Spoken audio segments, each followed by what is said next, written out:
Hey everyone, this is Kayla with Crystal Dream Studios. I'm here to do another How to Neverwinter video. Due to the suggestion of my co-leader Ashley, I'm going to be doing a little rundown, as much as to my knowledge. I'm not perfectionist on this, but a little rundown on campaigns. And again, this is technically supposed to be for my guild, but it's out there for anyone to use it or get a refresher on just basically Neverwinter mechanics. This is my main character, Lithiel, my wizard, and her awesome mount. And whee! Did I glitch? Oh, there I am. Anyway, I can do some pretty awesome things with this mount. So, anyways, a bunch of new stuff. And then once I'm done, well, no, I won't talk about guild updates because this is strictly How to Neverwinter. So, never mind. Moving on. Alright, so in order to get to your campaigns, obviously press options, go to quests, and go to campaigns. And here are the campaigns. Now, when you start off in the game, after you hit about level, pretty sure it's level 10, as it states there, they start you off with kind of an intro level campaign. It's fairly simple. And it can even be a little confusing because there's times that people even get lost on this. Basically, your whole point is you talk to Sarabella, who starts you off in this campaign. She tells you to go collect shards, but you go kill things in Tower District to go collect those said shards. Then you press this box 4 times to assemble the shards, talk to her, get the scrying orb, and then go after the boxes with said orb. Pretty simple. It basically teaches you the basic mechanics of how to do campaigns. If you haven't done that quest yet, I highly suggest that you do. Anyway, after that quest is pretty much started and done with and you're moving on along, leveling on up, the next campaign that comes up to for you available is the Acquisitions Incorporated. Now granted, I haven't got that far with it because I honestly hate it. But it's actually a really good campaign to start. You can start as low as level 15 all the way up to level 80, and it's unlocks some pretty good stuff. Now, every campaign is different. Sometimes you start them by a quest, sometimes, well actually most times you start them by quests. But sometimes you actually have to go to the person, where this one in particular you had to pick up a flyer off the ground, then go to the Black Fair job fair, which is what it suggests in this first box. And then once you go from the Black Job Fair, you go to an orientation. And again, this also kind of teaches you the fundamentals of campaigns as well. I mean, it's kind of a nice intro campaign breakdown. The cool thing about this is that once you finish the job fair, it's like, oh, do the next one, which is retrieval operations for me, the information's acquisition, and go so on and so forth. The cool thing is, here's your boons. Looks like you can only get 4 from this one in particular. In order to unlock certain things, let's see, I'm not going to go to this one because I haven't gotten much done on it. Let's talk about Tyranny of Dragons as a prime example. Tyranny of Dragons, you can start off at level 26. And I honestly highly suggest you start this one and try to finish it because it does offer you quite a bit of stuff. Not only that, it has, let's see, 1, 2, 3, 4, 5, 6, 7. Hold on, 1, 2, 3, 4, 5, 6, 7. 7 boons. Not only that, you're able to unlock Mystic Dungeon Key, Dragon Key, and Arcane Dragon Key, and eventually Dragon's Queen Key, and I think there's a Legendary Dragon Key or something. Like, there's a bunch of stuff that you can get from this. Gear, enchantments, artifacts. I mean, this definitely opens up quite a bit. And it's a simple start. This one in particular is a little different than most campaigns because once you start them, it tells you once you open it up what is required. If you look on the bottom, let's see if it lets me, here we go, yeah. If you look right here, it requires 2 scrolls, 3 dragon and horde coins. Simple. Typically it gives you that at first. When you do one of these kind, I don't have any stuff for right now because I need to go get more.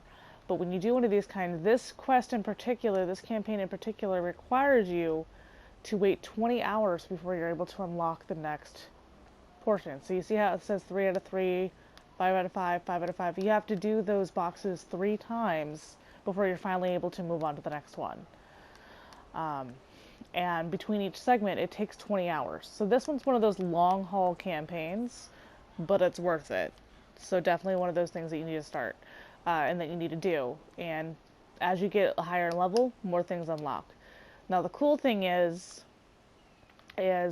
once you hit level 60, the prime, my most favorite campaign to start is called Elemental Evil. Now this is so broke down for you, a freaking toddler can do it. It's so simple. Start off with the first one. After you do the Elemental Evil campaign questline, which is where you go to Ebon Downs first. I will actually show you where the quest starts off at, but I'll get to that in a second. But once you go to Ebon Downs, do its basic. Hold on, I'm gonna decline that. Once you do its basic quest line and start off the campaign, it will send you off to an area called the Drowned Shore. Let me go back to it so you can see.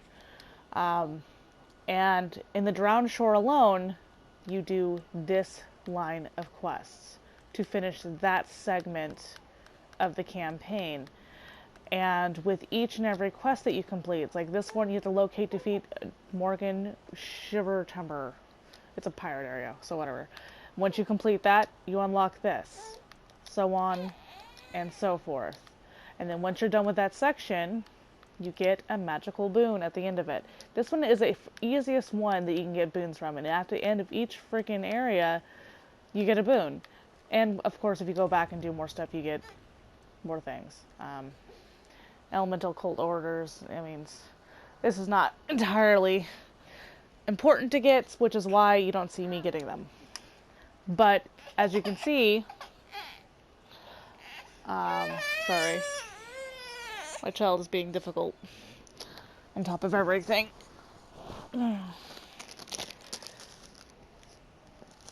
Anyway, as you can see, even though I haven't finished that last box, which is purely extra items, it says I've completed this 100%. Awesome possum, right? Now, just to kind of go over something else, let's see. Undermountain, for example. Undermountain was one I completely finished as well. After typically, so if you wanted to go a rundown of what to do next after you hit a certain level, like 60, for example.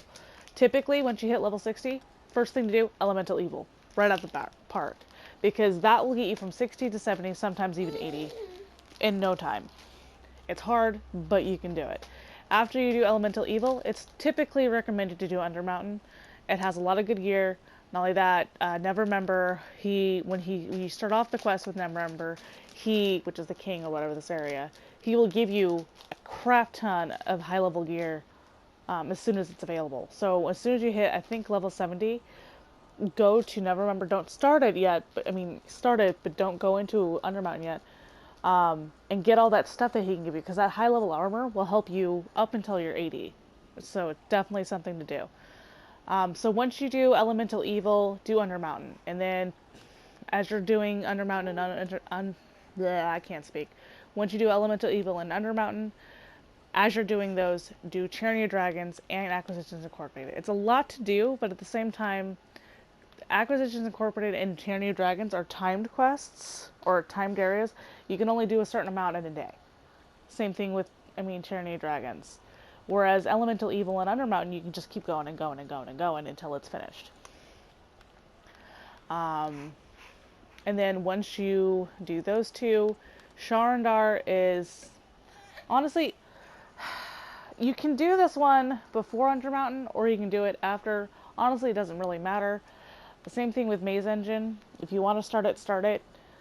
The way I did it is I did Elemental Evil, then I started Sharandar.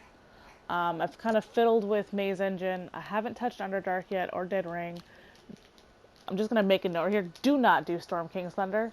That can take you up to 6 months to finish. If you're able to buy out the campaigns, do it. And I'll show you how to do that in a minute. But I refuse to do that one because the amount of time it apparently takes you to finish that one, it's just ridiculous. But there's Icewind Dale. There's Cloaked Ascendancy. I don't think I've fiddled with this one much. No, I haven't. And Jungles of Schult, Ravenloft. These ones in particular, wait. You see how on the message over here it says 12,000, 13,000, 14,000? That's the recommended item level that requires to even do those areas. So I highly suggest that you be well above those areas in order to do them. I honestly haven't learned what these ones do quite yet.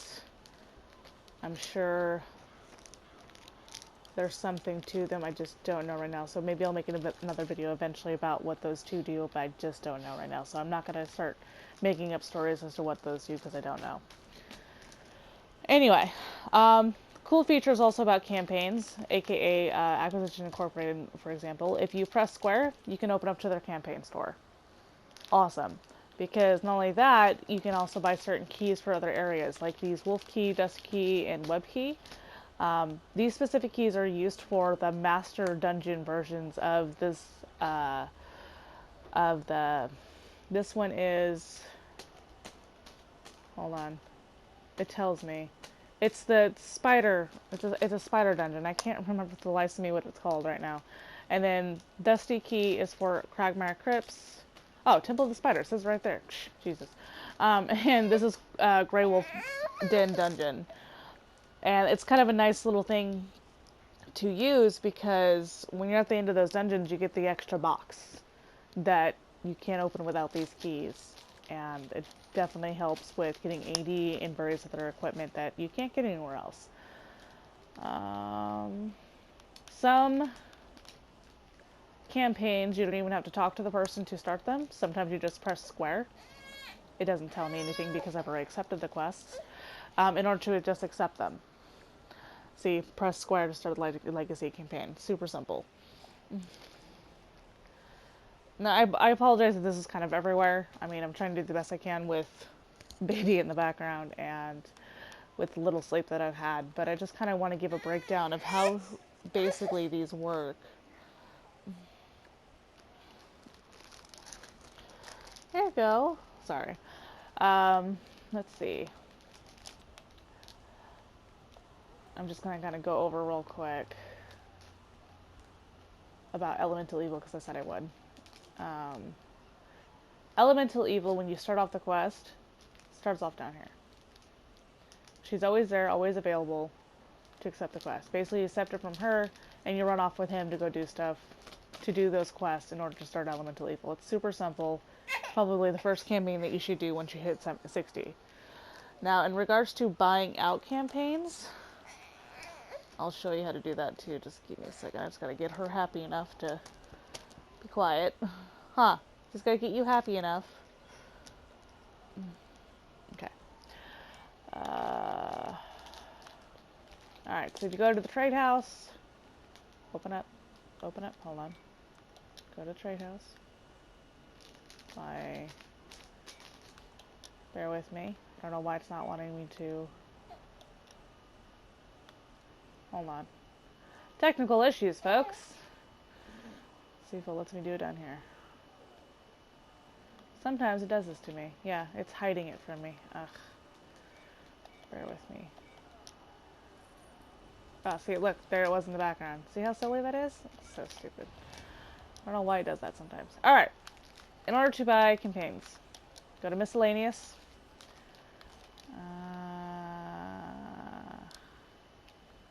I believe you just type in campaigns. Bear with me. I'm typing, so you can't see it, but yeah. Alright, campaign. Yep, here it is. Alright, cool. So, you can buy campaigns. Apparently this is something. Oh, it holds the major vouchers for your stronghold. That's kind of nice to know. I didn't know about that. You can buy Sharander campaign. You can buy Elemental Evil campaign. Sharander and Elemental Evil are typically not that expensive. And you may think that's expensive, but it really isn't once you're able to unlock the trial dungeons and the epic dungeons. But let's see.